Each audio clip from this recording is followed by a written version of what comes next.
O Verbo se fez carne e habitou entre nós. É o grande mistério do Natal. Mas esse Verbo se fez carne no seio de uma família. Por isso, neste domingo, celebramos a solenidade da Sagrada Família de Jesus, o Verbo encarnado, Maria e José. Sou Padre Frei Inácio José, pároco da Paróquia de Nossa Senhora das Mercês, Arquidiocese de Belo Horizonte, doutorando em Teologia Bíblica pela Faculdade Jesuíta de Filosofia e Teologia AFAGE, autor e escritor do livro A Misericórdia como Caminho de Salvação, que foi meu trabalho de curso do mestrado em Teologia Bíblica pela mesma faculdade. Seja bem-vindo ao nosso programa Pão da Palavra, no qual nós meditamos a Palavra de Deus proclamada neste domingo. Minha saudação a todos os queridos radiovintes da Rádio Comunidade FM de Bom Sucesso, a Web Rádio Nossa Mãe de Birité, nossas parceiras da evangelização. Temos como palavra de Deus nesse dia Eclesiástico capítulo 3, versículo 3 a 7 e versículo 14 a 17, Colossenses capítulo 3, versículo 12 a 21 e Lucas capítulo 2, versículo 22 a 40. Vamos meditar com alegria a santa palavra de Deus.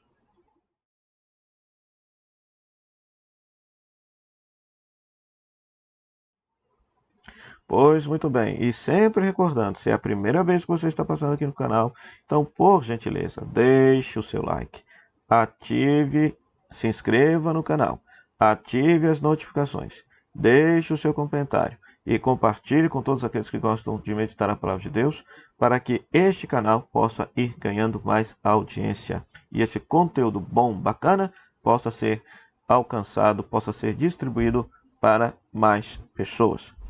Ora, a primeira leitura tirada do livro do Eclesiástico, então, em relação ao livro do Eclesiástico, né?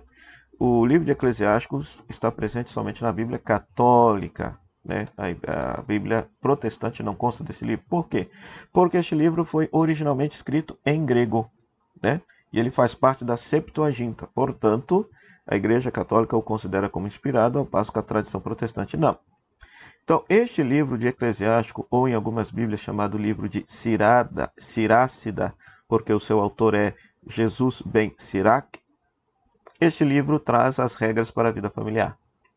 Então, mostra as regras da sabedoria judaica para a vida familiar. E o que prevalece aí nesse texto? O respeito aos pais, a boa conduta e o bom sentido de vida. É interessante que esse texto, né, ele tem paralelos, por exemplo, Êxodo 20, capítulo 20, versículo 12. Os mesmos conselhos que aqui aparecem lá no livro de Tobias, no capítulo 4, versículo 3 a 21.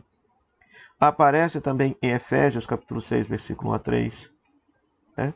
Mateus, capítulo 15, versículo 4 a 6. Ou seja, essas regras de conduta para a vida familiar judaica, né? Então, prevalece o respeito aos pais, os filhos no respeito aos pais, e os pais no cuidado amoroso para com seus filhos. Né?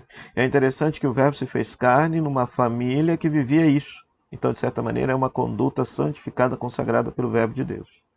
De tal maneira que quem teme o Senhor honra os pais. Ou seja, é necessário aprender que os pais são, de certa maneira, uma presença divina na vida dos filhos, e os filhos precisam respeitar os pais, e os pais devem amar e cuidar dos seus filhos como um dom precioso de Deus que lhes foi confiado. É um texto plenamente atual, porque nós vivemos numa sociedade que não cultua mais, que não se respeita mais a autoridade do pai e da mãe, né? Ou seja, uma sociedade totalmente sem referência, uma sociedade totalmente sem autoridade, né? E é um texto altamente exemplar, valioso, precioso para os dias atuais. Depois, queridos irmãos, queridas irmãs, nós vamos ter, se na primeira leitura temos o respeito dos pais para com os filhos e dos filhos para com os pais, na segunda leitura tirada da carta de Paulo aos Colossenses, nós vamos ter a regra geral para a família, né? E Paulo está citando aqui brevemente as regras da boa família grega, né? Sobretudo do versículo 18 a 21. Ele está citando uma lista de condutas que toda a família grega da sua época vivia. Só que tem uma diferença. Se essas regras para Paulo não é só, né, uma questão de um bom comportamento moral, mas o fundamento dessas regras de comportamento é o próprio Senhor Jesus, é Cristo mesmo. Ele quer que os homens vivam juntos na paz e no amor. Isso vale para a família e para a comunidade. Onde se vive a paz, a palavra de Cristo encontra acolhida. E ali também se descobre a alegria na oração e no trabalho comum em cada dia. Então é muito lindo, né? Porque se pede que se revistam de misericórdia, bondade, humildade, mansidão, paciência, que sejam suporte um para os outros, que tudo perdoem e que Cristo possa ser o vínculo de união entre os irmãos de comunidade, bem como o vínculo de união dentro de casa, né? Então é muito interessante isso, é muito pertinente esta mensagem, pois nós vivemos uma cultura em que aquilo que vincula as pessoas não é mais o dado espiritual, não é mais a fé em Cristo, são outros interesses. Às vezes nem vínculo se tem, porque diante das dificuldades já se quebram os vínculos, não é verdade? Mas aqui não, aqui se coloca Cristo como o vínculo que vai unir a comunidade, que vai unir a família. De tal maneira que os esposos não serão grosseiros com as esposas não serão grosseiras com seus esposos, os pais não serão grosseiros com seus filhos, os filhos não serão grosseiros com seus pais. Isso na família doméstica e depois na grande família, que é a igreja, o amor, a misericórdia, a mansidão, a humildade, o perdão, tendo Cristo reinando nos corações, proporcionando esse vínculo da paz. Então é muito belo isso. Também outra palavra plenamente atual para, sinceramente, respondermos se Cristo tem sido o vínculo que tem unido as pessoas. Às vezes as pessoas estão em comunidade por outros interesses. E Cristo está à margem. Mas aqui Paulo chama a atenção para aquilo que deve ser o principal. Cristo deve ser o vínculo que une as pessoas na comunidade cristã, bem como também deve ser o vínculo que une as pessoas dentro do próprio lar.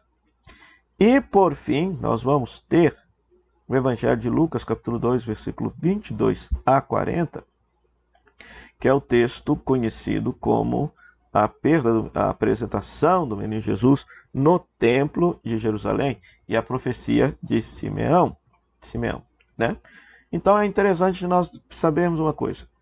Era lei em Israel que os primogênitos fossem resgatados por Deus, pois pertenciam a Deus por meio de um sacrifício. Na mesma ocasião, a mãe apresentava um sacrifício para sua purificação ritual.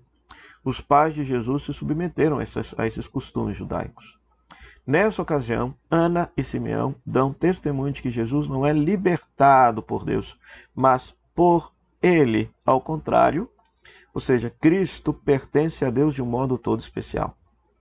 A profecia de Simeão fala do cumprimento da promessa da salvação, mas também anuncia a sorte que espera Jesus e que converterá sua mãe em a mãe das dores. Uma espada transpassará seu coração.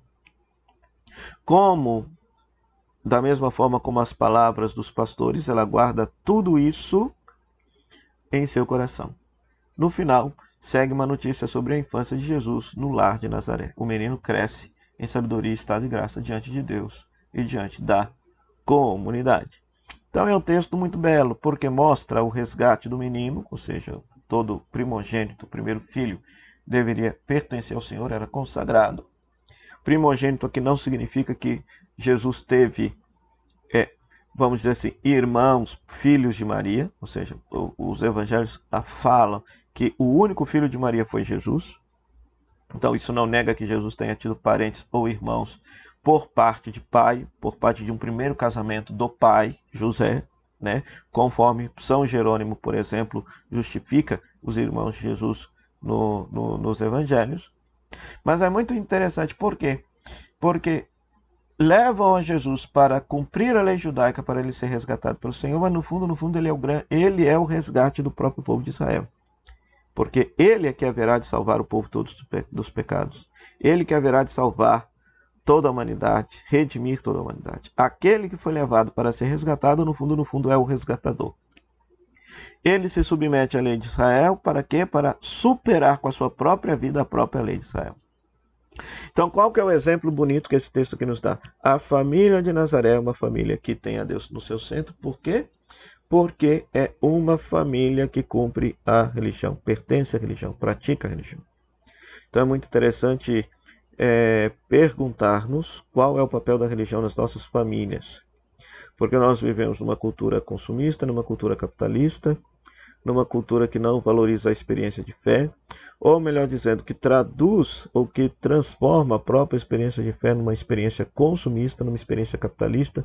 Busca-se a Deus, busca-se a fé apenas para consumir experiências ou para resolver os problemas do cotidiano, mas não se estabelece por meio dessas relações um vínculo de amor e de paz e de fidelidade a Deus no segmento de Jesus Cristo, sendo que essa seria a finalidade da religião cristã.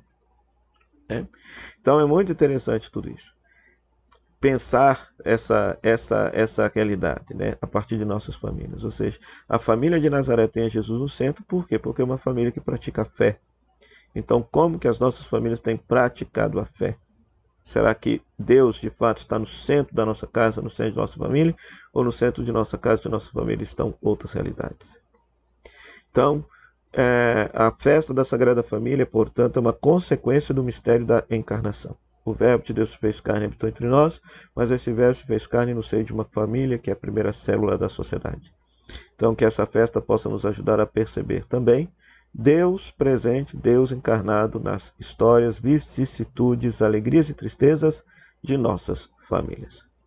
O Senhor esteja convosco, Ele está no meio de nós, que a bênção de Deus Todo-Poderoso, Ele que é Pai, Filho e Espírito Santo, desça sobre você e sobre sua família e permaneça para sempre. Amém. Do dia 4 de novembro ao dia 12 de novembro, estaremos realizando uma peregrinação para a Terra Santa.